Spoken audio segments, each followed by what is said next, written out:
next one over that area. Okay lang tayo. 1, 2, 3, 4. Sample lang. Kwanto? Isang bahay lang. So yung area natin dyan, covered, di ba? Oh, now, you tell me if there's any movement.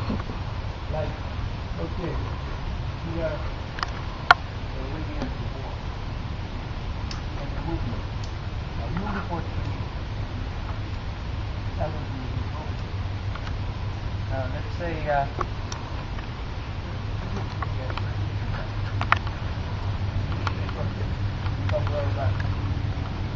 okay, parang ganon. Then we do the entry.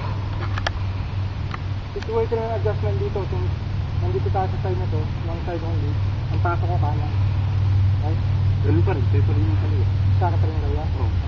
Kasi ko pa rin ang muna. Hindi ka rin. Okay.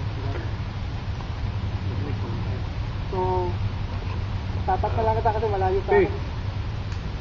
Cover. Pasunod ako sa'yo. Huh?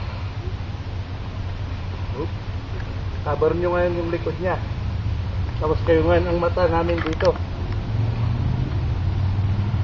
Okay. Suso na. Dilisyon. Oh. Papapasok na ito. Sandali.